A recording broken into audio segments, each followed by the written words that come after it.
Hello and welcome back. We are here with another episode of the Critical Fools podcast. This is episode number 41. And this week we are reviewing, this is a 2004 drama film that's, I guess, somewhat of a, I guess you would call it like, it's based on historical events. And this movie was Hotel Rwanda. It was directed by Terry George. And it stars Don Cheadle as well as Joaquin Phoenix and several other actors and actresses, including Sophie Okonedo. And I apologize if I said her name wrong. But yeah, so this movie takes place, or it focuses on a hotel manager in Rwanda in 1994. And it sort of details the events leading up to the 1994 Rwandan genocide. So there's this essentially how this story is told about. It's with the main character, who's Paul, and I'm not even going to try to say his last name because I know I will butcher it. But Paul is a hotel manager, and it sort of follows him and his family in the events sort of leading before, during, and a little bit after some of the events get resolved. And yeah, it's a very interesting, very brutal film, and very tragic. So I was just curious. I wanted to get your initial thoughts on the film, Chris. Yeah, there's a lot to dissect it. Well, I see a lot, but I guess the film was good. I enjoyed it. Like the pace was great. What I did sense in the end is that it's a high profile film, so like it's streamlined, and even like how some of the scenes are shown to us. I would say that. So the initial thoughts, I would say that like this film was kind of like what I expected out of like the constraints of probably the production company and like the cast. Mm-hmm. Versus maybe like a more experimental film that could have maybe tugged the topic a little bit deeper. But I think for people who, and unfortunately this is most Americans who are unfamiliar with like not just the topic of genocide, but also what's going on in like global conflicts. Yeah, what's going on in like places like Africa. Like I think it's a good movie for like as a introduction to further reading and some brutal historical events and just context, right? Yeah. Mm-hmm. I would say that's like my high level like takeaways initially from the film was like that, like the film was very straightforward. Like the scenes were constructed where like if you didn't know anything, you could get the gist of what's going on, like especially with the UN, and I'm going through some details, but like the UN or even like the political, like they didn't go deep dive in the political, but they gave you enough breadcrumbs where like you get it. We're like, okay, this president died and now there's huge tensions, and like now people are in fear of their life, and then there's some scenes that show that. So I thought the film was well constructed. There were some times where I was like, it's a bit cheesy, especially with like the Paul and his wife. That was a little bit like it was interesting because they had a serious tone, and then like they try to have like these little moments of like humanism, but it's hard. I mean, I feel like in those kind of like intense moments, it's kind of hard to. It was a hard balance to try to find. Yeah. But yeah, I think I don't know where you want to start in this film, but I will say that like that's kind of like what I thought of the movie. My initial thoughts on the movie. I mean, there's a lot of different topics to cover within this film. What did you think of Don Cheadle's performance as Paul in the movie? I mean, he's really good actor, so I mean, I mean, he's been in a lot. This is a layup. Thank you. I would say that he was obviously he carried the movie. Like he was the strongest performer. He was obviously the main character. Mm-hmm. The site, like I don't want to say psychers, but the co-stars were good too, especially mm-hmm. Some of the minor characters were great. Yeah, the UN officer was he did a solid job, but obviously if he doesn't carry the movie, like sometimes this like the supporting actor will like that's why they'll be nominated for some things because like mm-hmm. they did really well. This movie was like him. I mean, he was obviously the star. I mean, that makes sense because the story is that like this hotel manager, like what he did to save as many lives as he could. So obviously he was going to be the star anyway. So it was like a perfect match in a sense. Like he did really well in the role. The role was geared towards somebody who did carry a movie, and he did that. Yeah. I don't know what you thought of his performance, but I mean, I agree. I've seen a lot of movies with Don Cheadle that feature Don Cheadle in them, and I don't know if I've seen a film where he's had a bad performance. I mean, he's been a great actor since like the late '90s. So, and I thought his performance was really good and believable. I think he did a good job playing Paul in this film. There's not much to like, I guess, add to his performance because it's not anything I would necessarily criticize. Um, I'm trying to think. Yeah, so I guess we can. So this film is pretty straightforward in the fact that it sort of details like Paul being a hotel manager, and then you hear about some of the events. Essentially, what happens in the film is that there you can see some underlying tension between the two different ethnic groups within Rwanda. That's the Hutus and the Tutsis. And for those of you that don't know, essentially back when Africa was colonized, um, there was some, I guess, facial differences. Like it's very hard to tell who's Hutu and who's Tutsi. But I believe was it the Portuguese that colonized? Correct me if I'm wrong, Chris. I'm trying to remember which country colonized Rwanda. But what they ended up happening is when the Europeans went in there and colonized Rwanda, they go ahead. I believe it was the Germans. Germans, okay. I apologize for that. Whichever European country colonized Rwanda, they essentially looked and tried to, find different facial features to try to distinct and label these two different groups, right? And because of that, that caused a lot of tension within Rwanda because the Tutsis were giving a lot of political power, which the Hutus greatly resented. And there's like this long history, and I'm not going to get too into it because it's like several, I believe, 100 years worth of, or at least over 100 years worth of history there. So it's interesting because you always see this sort of tension building up in the film. Then there's like the Hutu-led military, and what sort of precipitates the events leading up to the Rwandan genocide is that the airplane that had the president is shot down, and a lot of the propaganda is insistent that it was the Tutsi rebels that were the ones that shot the plane down and killed the president. But to this day, I believe no one fully knows, but it's highly suspected that the Hutu military were the ones that shot down the plane to try to incite, as sort of a precursor for a reason to incite the violence of the Rwandan genocide. So that's a little bit of context to this film. I guess I just wanted to also ask you what moments in the film really stuck out to you? Well, if I don't, I can jump around. Go ahead. I would say like for sure the scene where, remember, I think so. For context, like Paul and his wife, I forgot I forgot whose cousin it was, but they have nieces and nephews that they're trying to look for. And there's a scene where the Red Cross, I don't know, some international yeah. She brings some kids. They're not the nephew and niece, but I think basically it's the scene where basically she's telling the story of like the children who are getting slaughtered, saying like, like basically I wish I wasn't born. I wish I wasn't born in the, like, basically saying like I wish I wasn't born, right? Like I wish I wasn't Tutsi, right? I don't want to be Tutsi anymore.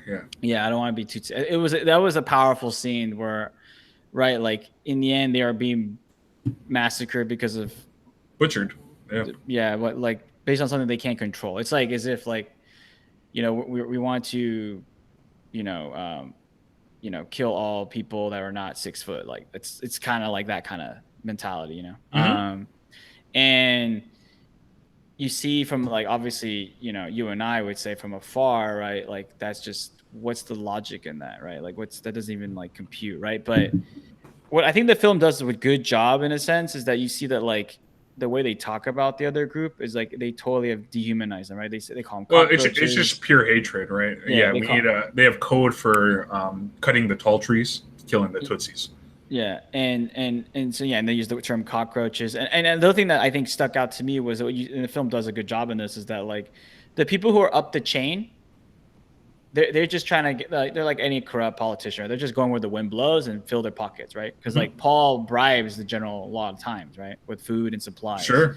But at the bottom, right, the grunts who are totally radicalized, they're going out, and this is often described in genocide stories. They're going to every house and dragging families out and slaughtering them with sword, like machetes.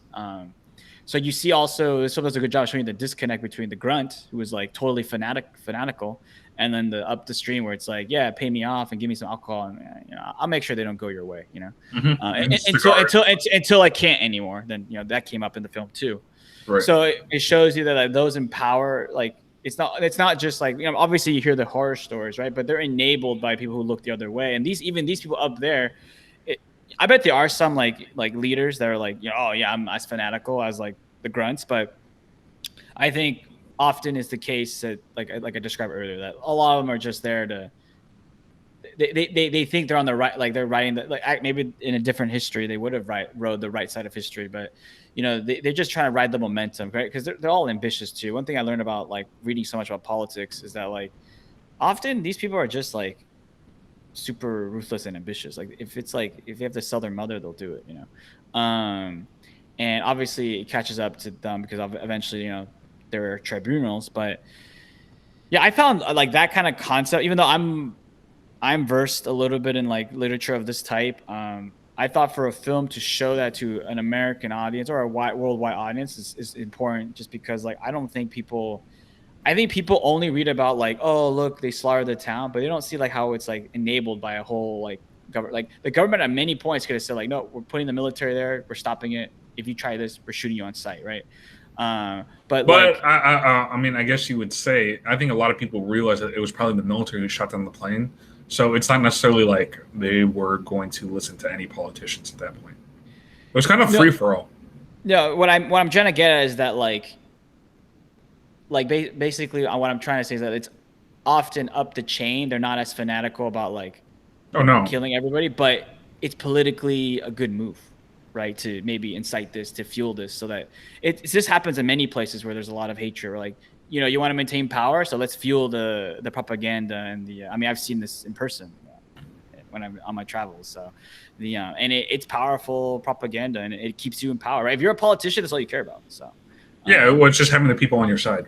Yeah. So, and obviously, like I'm not as like in depth, like reading in the situation, but it is well known that like to a degree, like it was the genocide in many ways was it was an unfortunate politicized event, because like you said, like it's these people at the top, they just see power, they don't care what it takes.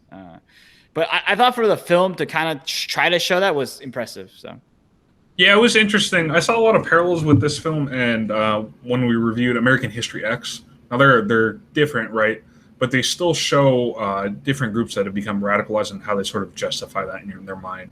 And so it's really interesting seeing, at least in American History X, they talk a lot about the philosophy of hatred, and you really see that just on a macro scale here, right?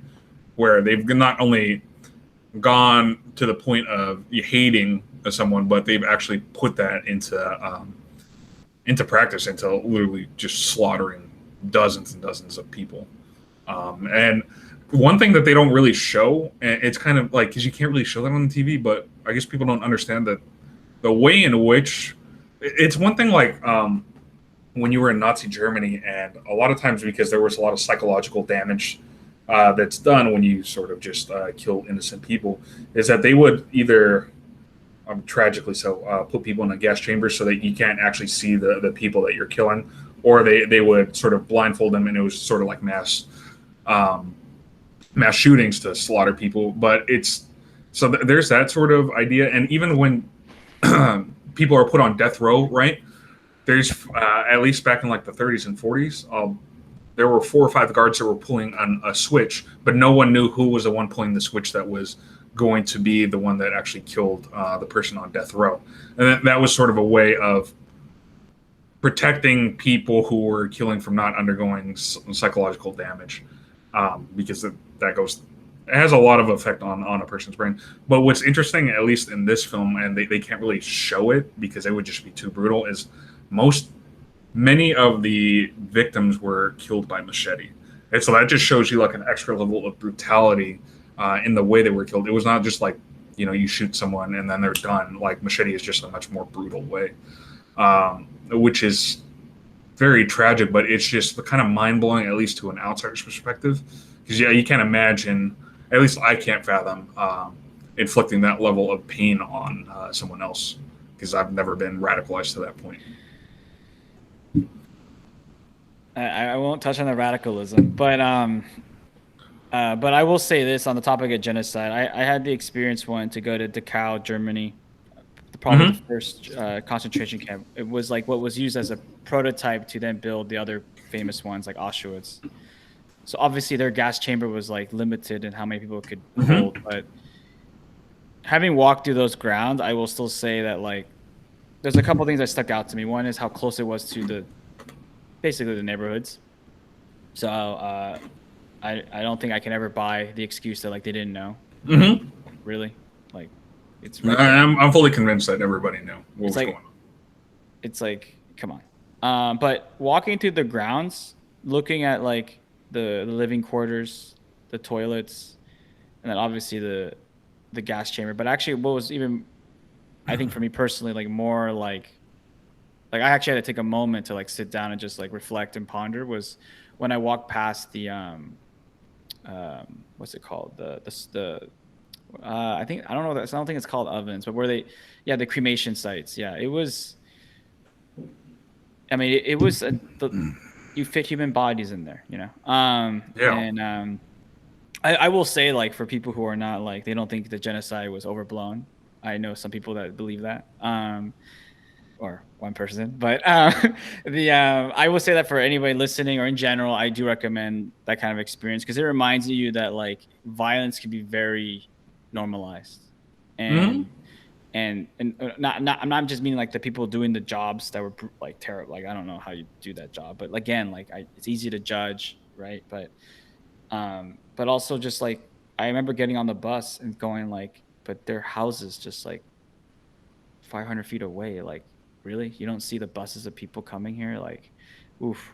And yeah, and they walk you through, it's a self tour. They walk you through, like, you would get there, you would write your name, your ID, you know, because they were probably German citizens at one point. They Mm-hmm. would take their belongings and then they would, like, yeah, it was just like checking into, like an airport or any like government facility, and they would give you your prison clothes. You would sleep in the bunkers, and then, um, you know, it was your turn to die. You died. You know, um, the other thing that was interesting about that museum, it's a museum now, is that they actually you get to see like newspaper articles of the time, and again, it shows you the power of propaganda. Like, you know, this is a disclaimer here. I'm not saying I endorse this, but to give an example is that like I remember I had to read the English translation on the side, but basically it was like a picture of a fat Jewish banker and how he was taking the wealth from the middle class and making Mm-hmm. the wealthy Germans, and then of course the communists were like the evil guys too. Mm-hmm. But like this is before the internet, right? But can you imagine if like your major newspapers are publishing that? Like, of course you're gonna start believing that because what I realize is that we harp on like, oh, people are dumb now, but maybe people were as dumb back then, like the average Joe. I think people are Um, just easily manipulated. yeah, the average Joe, and like they believe the propaganda, and then they and also what you see is the power of the economy, right? So like one of the things I learned was that like youth unemployment in Germany before the Nazis took over It's was like high. it was like over 60%. So I Yeah. get it. If I'm 17 to 25 and I don't have any job prospects and no marriage prospects, and this guy is telling me I can be a Superman again, I can be the a conqueror of history again, like the appeal is strong, and so you get radicalized. So what I'm saying is that like obviously Rwanda is a bit different, but the power of radicalization is something that I think is. I'm not saying we trivialize it because I think we do talk about it a lot, but I don't think it even when we talk about it, I don't think we realize like how powerful it can be to be like totally devout to an idea, to a person, Um, Mm-hmm. but I'll leave it at that. I just want to interject there because like, You have that experience. genocide is something I've studied a little bit of. So for some reason, I don't know why, but continue. No, no, no. I mean, it was interesting insight because I've never been to any of the brutal sites in Germany, so I can only imagine what that must be like. Um, I guess. Oh, so yeah, there were, like you said, there were quite a few scenes that really stick out to you. So I will say the movie itself is pretty linear in terms of the events, the brutality of what goes on. And I guess I kind of wanted to talk about like some of the lines that like brutally like I guess like stick in your mind with this is especially like when you hear that it's interesting seeing like the propaganda piece or like point through like the radio voice because it was sort of like a Hutu extremist um, radio personality, and he's just trying to rile people up. It's really interesting because it reminds me of oh my gosh, there was this lady who was sort of a propagandist during the Vietnam War. I forgot her exact name, but she's like she had a radio like personality voice, something Hanoi. But she would.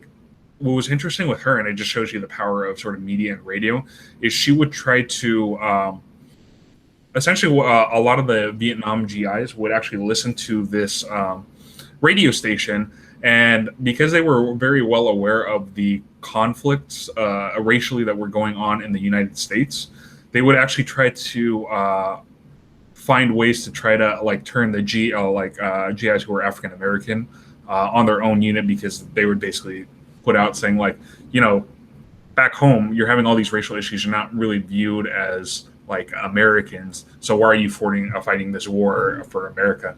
So it's interesting seeing how radio is played as such a huge like propaganda piece to try to mobilize people, and in this case, within this film, they actually use it to try to, especially after the plane gets shot down, that voice sort of uses sort of his platform to really mobilize all the Hutus. And when he's like, all right, he's like, all the Hutu or Tutsi cockroaches, you know, they shut down the plane. He's like, now we need to trim the tall trees.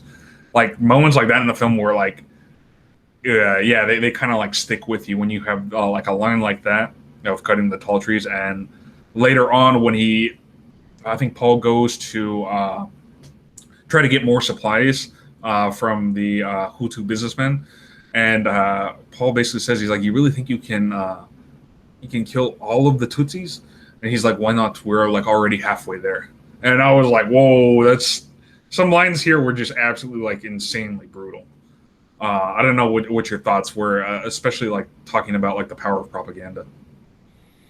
Yeah, I mean, I agree. I mean, it's you gotta remember that when you believe something so firmly, if you believe the other side is like your eternal enemy and they're not human, or they're like the spawn of the devil, like you don't view them as human anymore. So like that's the thing that I think, and you get this in any genocidal record that like, oh, like how do you like you look so normal, like, oh yeah, I never view them as humans. So it's seriously, the quote I remember once was like, I view them as a bug. So like, do I feel anything when I kill a bug?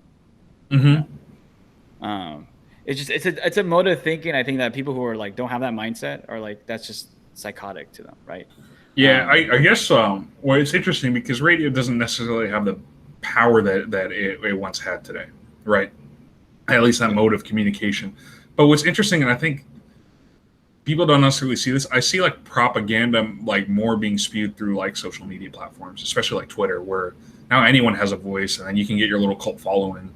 And you can just spew whatever propaganda, whatever belief system you have, whether it's checked or verified. And that really mobilizes a lot of people online very quickly. Yeah. I mean, I think you could argue that before the propaganda was mainly controlled by like the gatekeepers, the powers right? that be. Now it's much more like, now it's decentralized propaganda. To a degree, right? I mean, you still get nudged towards what you like. You're not going to get propaganda that's going to nudge you towards like stuff you already disagree with, right? But programs are good at reinforcing either what you already believe or some of your fears. That's something it's just push into your own little echo chamber. Like, I know that's been rehashed many times. Yeah, it's very rehashed many times. And a great film about that is, I forgot, but there's a documentaries about that. But it's, yeah, I'm sure. Yeah, it's just interesting because you just really see. It's interesting seeing like errors really, because the internet was out at this point, but it wasn't that big a deal, right? You still had most. It was modem. I mean, come on, like you were gonna send email at best. Right, but I guess that's my point. It didn't have the big influence that it does today. At that point, it was really radio. It was TV, right? It's interesting seeing like the way I guess propaganda was spread pre-internet, because like I don't know if you are super familiar with what went on in like the 50s. But there was like huge sort of propaganda pieces, like because we were so afraid of communism in this country. You're talking about the era of McCarthyism, right? Yeah, of McCarthyism, and so that's what it's fascinating. I don't know if you've ever seen the movie Good Night and Good Luck, but it was like the press trying to push back against a lot of that propaganda.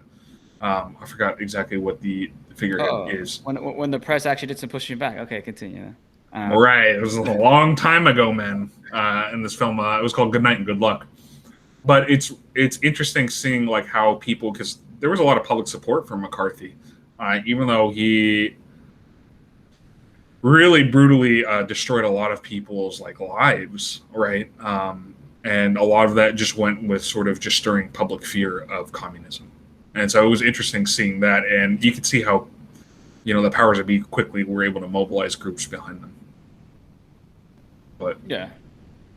yeah, oh, so I guess the other part that I kind of wanted to jump into, it's like, so a lot of this film touches upon the ineffectiveness of the Western world and the outside world of trying to intervene. Do you think that the UN could have done anything more? Well, before that, I think what I think Oh, also you're escaping my question. no, I want to answer your question, but like I want to say like because I think we're going to focus on the UN. But one thing I Huh? liked about this film too is that there's that line by the UN of the UN officer that says like, we educate you, we treat you Western, but when when the chips are down, we just Oh abandon you, yeah, which is true, right? They kind of prioritize it, like getting the British and American like tourists or yeah. citizens I in. was a brutal line because he's like, you're not even just. He says the derogatory word. He's like, basically, you're not even just black. He's like, you happen to be African. So the Western world doesn't necessarily care about your well-being, which is absolutely horrible, brutal line. Yeah, yeah. Which is unfortunately a hard truth. That was a good scene in the movie. But around the UN, honestly, I think like given its limitations and its resources, actually probably not, and that's why the UN is a joke because it's not really anything. It's just a pretend like peace force. They're good at dropping like food and supplies and like that's it. Some goods. That's it. Because I actually it's funny. I remember this long time story where when I was in London in 2010, and I met my father's coworker. He had gone to because he was teaching abroad in Eastern Europe, and he had gone to a lot of these like refugee site or actually yeah like UN Refugee camp camps. or UN camps, right? And you see actually he says like they had so much yam. He was just like you just see barracks full of yam that nobody's gonna eat now because like let's be honest, he said like yam sucks. Like you don't want to eat that every day. But like they had like buttloads of this. But anything else like vehicles, transportation, yeah, I can't do that, right? So they're good at dropping a lot of yam. That was his kind of like pun. They're good at dropping a lot of yam in these places. So it's similar to Rwanda, right? Like drop a lot of yam and whatever and hope for the best, you know? They didn't even do that though. Yeah, well, I have to read more about the day-to-day details, but in the movie they didn't show that. So I don't think the UN did a lot throughout this genocide.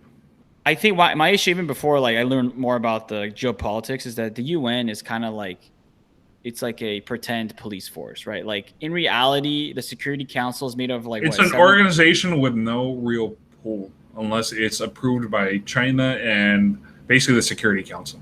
Yeah, so the Security Council is actually where a lot of the superpowers really get to hash out their debates versus like any conflicts anymore. So I guess the UN in that sense is a progress, but as a police force that As peacekeepers, they don't do anything. it doesn't do anything because you see this over and over again in different situations where they have like these Belgium or French officers and they're like, yeah, like, Yeah, we're just here. yeah, I need 300 troops and they send me 2. Okay. Like It's got to be frustrating if you're actually trying to do some good and trying to help out.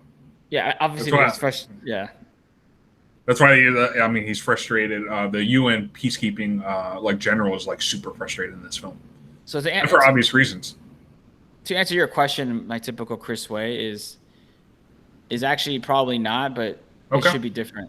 Should be different. Okay, so this is during the era of the 90s as well. So like 1994, mid 90s. Is under the Clinton administration. Do you think the Clinton administration could or should have done more to help and alleviate some of this this brutal conflict? Yeah, and the proof of this is that I saw a PBS documentary that the reason Clinton ended up deciding to military intervene in Bosnia was because of his inaction in Rwanda. Wait. Oh, really? Yep. So he regretted that? Because the U.S. has a culture of like, well, until we had Dick Cheney, but that's a separate topic. In general, like we don't like to supposedly like blow up That's a entire lie. country. Supposedly, To what? to like go in and just like blow up countries, but in reality, there was no strategic value of Rwanda. That's the truth. But anyways, Yeah, I was like, um, well, this was following the Gulf War. I don't necessarily buy that line of logic. yeah, my sense is that like there was no resource, like there was no strategic value. So the Pentagon said like, it's up to you. We don't care. I mean, if Mhm. you understand enough American geopolitics, it's like the Pentagon will make a recommendation based off like What the chief. resources are there, and what Yeah, pipelines might get destroyed? exactly. So what I've read is that like basically like they give their like advice because obviously commander in chief is the president and that's the executive branch's control, especially all the powers that have expanded since the Vietnam War. But and the one thing I've learned about PBS is I like PBS, but they skew kind of like in favor of the historical figures they're covering. So like obviously they make it seem like, oh, Clinton made a mistake once, but he got redemption the second time. I go like, no, this guy just screwed It's a up both. But redemption arc. Yeah. he screwed up both, but I won't get into that. But I could see him. This is Oh, how I really? view it. You didn't approve of the way he drew up the borders and with the UN in Yugoslavia? You mean the Dayton Accords, which is trash. Anyways, but anyways, Well, there I'm was just a curious. I'm just curious, Chris. What hold on, issues do hold you on. have there? It's not well thought through. But anyways, because it's typical garbage. I mean, you can't make. Anyways, my whole point is that how I view it, and again, this is an interpretation of history, is that I think Clinton knew that if he stood on the sidelines a second time, he would be the president that basically let both times, like basically let people stab people in their homes and die. So he was just like, no, I gotta look like you know how it is. These Like politicians you're are doing something. they're self-serving. So he was like, no, second time I'm not. And it's a shame because if he's gonna do it one time, he should have just done it both times. Just send the U.S. troops there. Why? I mean, we were able to deploy troops in basically 24 hours in most places in the world. So Yeah, dude. This is around the time where we were also like deploying people in Mogadishu, Somalia, real quickly for like basically with the events covering Black Hawk Down. yeah. So yeah, So we have the capabilities of doing that. it's just it's like I know you follow the guy. I won't say his name because I want like, but like in geopolitics, it's well known that like the U.S. I know what you're talking about. doesn't have a cohesive strategy, right? It's like you said in Somalia. Oh, let's get in there. And honestly, there's trade routes that are important in Somalia, but like This is very, dude. The Horn of Africa Yeah. is incredibly important global trade routes. but we deploy troops quickly there, and then Rwanda, it's like, well, It's not a strategic position. But this is the power of politics, right? In the PBS documentary, Clinton does say like, yeah, like it might not be strategic, but man, as a politician, it's a terrible look that I'm like doing nothing and these people are just getting killed. It's not even like I mean, maybe they feel something. I doubt it, but like even them, it's like it's an optics thing. It's like this is our president, really? I mean, that just goes to that whole scene where you see Joaquin Phoenix in this movie is like a very minor role, right? Huge actor in the future, though. Yeah, huge actor in the future, and so it was interesting seeing him. Like, I was like, oh man, this is around I think the first major film I saw him in was either was it Walk the Line, basically the movie with Johnny Cash, or Signs, one of those two. It's around the same time, but he plays a very minor character as like one of the media crew, like film cameramen, and you just hear him and he's talking to Paul and. Basically, they're talking all about, the events and all the footage they have, and Paul's like, surely, like, all of this is going to be good, people are going to, like, care, and, like, we'll get AIDS, and then, Joaquin Phoenix kind of gives him the harsh reality. He's like, honestly, people are going to be at their dinner tables saying, oh my God, that's horrible, and then they're going to continue eating their mashed potatoes or whatever. Basically saying he's like, nothing's going to change from all this, which is, like, a sad, brutal truth. There were a lot of like sad, brutal lines that they were trying to really drive home within this film, because in the end we didn't do anything, and it's tragic because I think in like a 3-month span, people don't I guess understand because it's not really talked about a lot. This is like the most brutal genocide that had taken place since World War II, where you had I think 1 million people that were killed within about a 3-month span. And most of them were. That's the other thing that I just find insane. Is like some people just grew up with like their neighbors, but because they were a different. There were differences among ethnic lines. Then all of a sudden, your mobile lights flip a switch and then you're killing your neighbor. It's just like brutality that's like unimaginable, really.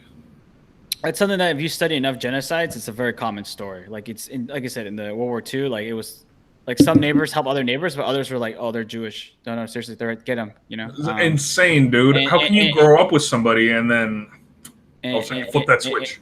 And I've read enough like anecdotal recorded tales where it's like they're in shock because they're like, wait, I used to play with you as a kid. Now you're like, we grew up playing youth soccer. Like, and like, even if you weren't close friends, right? It's like, could you imagine like you had like let's say you don't talk to them anymore, but you had some high school classmate and you're like, oh no, yeah, he's Muslim. Go get him. Like, yeah, it's like crazy. It takes it takes a certain mentality, right?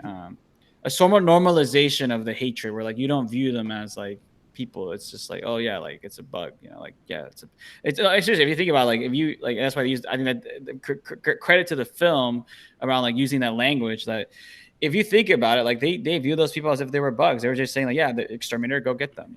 I don't want to deal with them. And so yeah, you see that Paul's, one of his binds is that his wife is Tutsi, and so like that's why he's kind of involved, because his kids are essentially, I think in this film, I'm not sure the truth or how exactly it's viewed in Rwandan culture, but I imagine if you're if you are part Tutsi, you're just considered Tutsi. Like at that point, that's kind of like how I feel like they would consider it. Which, yeah, I mean, there's just so many like brutal moments in this film where it's just like it was just like sad and tragic to see, but I mean that's just what happened in reality. But were there any other moments in this film that you wanted to touch upon? We covered the UN. I guess what did you think of like the contrast between like what Paul was seeing on the ground as the hotel manager and then like the European company that owned the hotel? Like that, I thought that was an interesting phone call when he called them and said like, hey, people are dying here. Yeah, I'm in a bind, and like it takes like a rich CEO basically to make a phone call to a politician. And even that I kind of question what the if that happened, or I don't know the historical context within that, but yeah, it's just like, well, I mean, the manager has a lot of influence, so he had the connections, and Paul is just the local regional manager there, so he doesn't have. I think beyond just being European, it's like you see the difference in influence, right? Between if Paul was at that position and was like the head of like the regional global affairs, right? He probably would have had some pull, but he's just a lowly guy, and so it takes him like begging to his European basically boss to essentially try to pull the strings and be like, dude, if you don't do this, we're all going to die.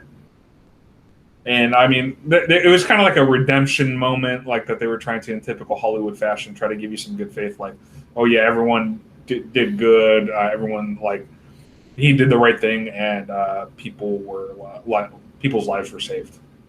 Right? You have to. I mean, at the end of the day, within like Hollywood films, they have to throw in some feel-good moments.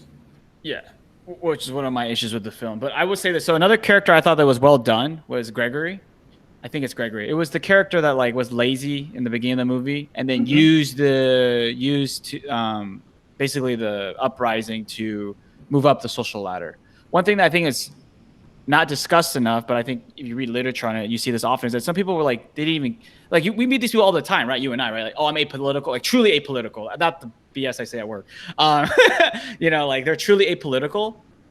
But let's say they were a janitor, they have an odd job, right? They see this as a moment to rise up, like, oh wait, based on like nothing I did, but based on who I was born, I can now become like, like you remember he started enjoying like the liquor, the women, and like he didn't really he never gave the impression that he was like, oh, I'm a radical, I've been devout in this movement. No, it was just like, it was opportunistic guy. Like that's something that's also like not really, I thought this film did a good job in doing, but it's not really covered. I think a lot of like mainstream literature, even like sometimes you have opportunists that just like are just riding the wave. Obviously he rode the wrong wave because it didn't pan out the way he did, but these individuals often are not like that edgy, like that. They're just sneaky. They're just like, yeah, oh, I have a chance to ride this and move up the ladder. Now I can be, because you could tell he resented that Paul was his boss. He wanted to be his boss. Yeah. and I think he betrays them at one point in the film too. Hmm. But I thought that character was fascinating in the sense that you don't often see that even in films that cover genocide. That archetype of like The the snake, basically. yeah, like the apolitical, amoral character that just sees a way to like move up the social chat ladder no Hmm. matter what. Hmm. So I thought that was an interesting. I don't know what you thought of his character, but I thought that was interesting, like side character there. I mean, yeah, he plays that typical archetype, so I don't really have anything more to add on his character. There's a lot of snakes out there. That's all I'll say. That's true. That's in general, but Yeah. I think in the context of a genocide, I think what's dangerous is that these people also like they don't even care if like children are dying. Like Of course not. it's an interesting mentality that I've yet to fully comprehend, but maybe one day I'll get there. But I don't think you ever will. I mean, hopefully, because it's a crazy thought to be able to rationalize that. But yeah, I mean, so like I said, this film was pretty straightforward. It ends basically with. I'm trying to remember. Do you remember the exact ending? yeah, I do. It's when the main plot line is the American Cross lady. She's actually alive. They hint that she could have died, but she's actually alive. She brings the nephew or nieces of That's right, the two nieces. Tatiana, and then I think it's that And bus then they're scene, never right? found. Yeah. Yeah. They stop the bus, and then they get on the bus, and then there's and I think it ends with that bus scene because they stop it to get the kids, and they get back on the bus, and then they say goodbye, and then the bus I think rolls off, and then they give you credits around like this, like they were never found, and like the death toll, like some information for the audience. Yeah, so That's I how it guess ends. Yeah, a little bit of historical context, and this is kind of like a broad like overview. It's not like all the details, but what ended up happening a lot within this film is that the Rwandan, like I think Patriotic Front, which is Tutsi led sort of like a counterinsurgency, took over, and they like regained power. But that led to a lot of Hutus who were actually like fled Rwanda and went into Zaire, which is now the Democratic Republic of Congo. And then a lot of tension sort of escalated. So it's calmed down to an extent, but there were a lot of different, fights between those two factions in the years that followed this genocide. And so it's still like a lot of different issues in Africa. There's still a lot of conflict that's going on. If you want to, for the audience, right, we're in like mid-June of 2021, but there's been like a huge conflict, for example, that's going on in Ethiopia within the northern front that also borders Eritrea, and that's just like a whole. That's a whole complicated mess between another smaller ethnic group who had like political power in Ethiopia as well. But there's not a lot of details coming out of there, but there's like borderline like a genocide, so it's very complicated. And unfortunately, fortunately, Africa has had a lot of these issues, partly because when Europe went in and sort of colonized a lot of these different countries. And this is excluding Ethiopia because Ethiopia was never actually colonized. But like in Sudan and other areas, we drew borders that included many different ethnic groups together that historically have not gotten along, which has led to a lot of tension, sort of ethnic violence. And so this is just one of the consequences of that, unfortunately. Yeah, I mean, I have nothing to add. I think it's. I've always been fascinated how like people. The human mind has always been fascinating to me. Right? Like you can, even this pandemic, right? Like some people, I mean, people did suffer, but a lot of people were able to just somehow adjust to a degree and like change who they kind of are. And I know we talked about this offline, but I learned a lot of stuff recently, meeting coworkers in person, and yeah, it seems like a lot of people were not like we went through our own like journey, but a lot of other people did too, and like that made them make certain life decisions like switching jobs or breaking up with their significant others, or deciding not to prepare, or even other ways. Like some people actually like. I mean, I'm hoping some people did the opposite. Like I only heard bad stories. I'm hoping that like there's also good stories of like I've heard a couple good ones, but I've heard a lot of breakups, man. Yeah, so like so I think that's also another thing that's happened too. So I think but tying it back to the film, like we went through it. We're still it's not over, but like I think the power of the human mind to project, rationalize, overthink has always been fascinating to me. So And I think we see this in this movie, and we see this with, unfortunately, a lot of like genocide type conflicts. But I think even the pandemic, I think people did this too. Like, they had to somehow break through walls if they could. Other people didn't, right? They suffered, and we see this in some of the data of like mental health. But it's just crazy. Like the human mind is so complex, right? So. Mm-hmm. Yeah. Anyway, I think we've pretty much gone over most of the main talking points of this film. Do you want to get into final ratings, or is there anything else you want to bring up? Nah, we can get into final ratings. And I'll let you go first. Yeah. So this film was good. Solid, like mainstream, digestible. Not my cup of tea usually, but I give credit where credit is due. But you liked some of the historical events and I thought the film was good for the most part. I thought. Were there any general criticisms you have of the film?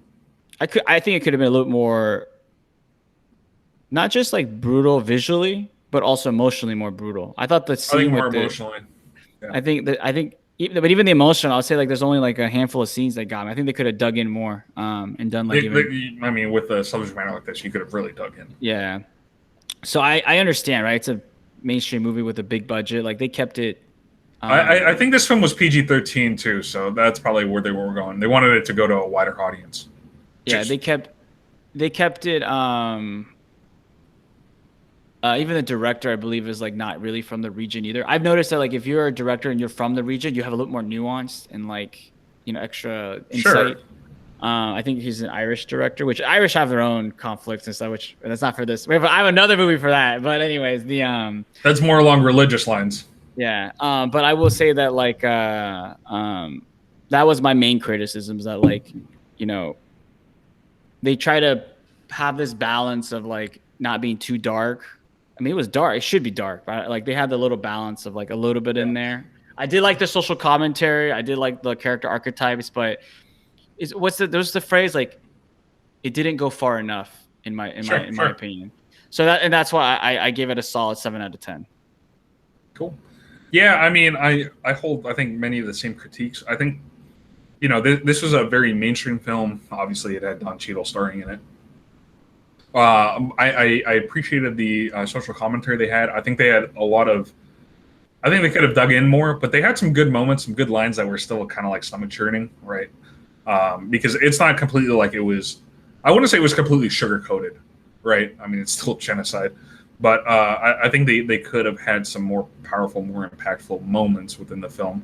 I thought the idea of trying to have that feel good moment of like the call of like having everyone saved. I don't know how true it was, but I think that was like a bigger focus, and that's like typical Hollywood of needing to interject some of these feel-good moments within a film that was just inherently like absolutely brutal. I mean, the worst genocide since like the Nazi Holocaust during World War II. So it's just I guess that was one of my issues, was like some of it was just like they were trying to interject like feel-good moments where I was just like, I was like, this is a brutal subject matter. You should keep it as such to try to leave that visceral feeling within your audience. I did like Don Cheadle's performance, as I said before. I think there were quite a few performances that were good. I'm trying to think as to like if there were any other like criticisms that I necessarily had. Yeah, I guess those are like my main criticisms, and for that, I gave it an 8 out of 10. Solid rating. Yeah, so I did really like the social commentary, especially when they were talking about the UN and sort of like the Western thought process when it comes to like interjecting himself into like into these conflicts in like in the global world. Yeah. Then we're good. Well, cool. I think we're good. And on that note, you should definitely. I would still recommend checking out this film. It was a good watch. It's had a good pace to it as well. But yeah, if you liked our commentary on this film, please like and subscribe to our channel, and give us any recommendations in the comment section below if you think that there's a film that we should review. And on that, stay tuned till next week's episode, and we're out.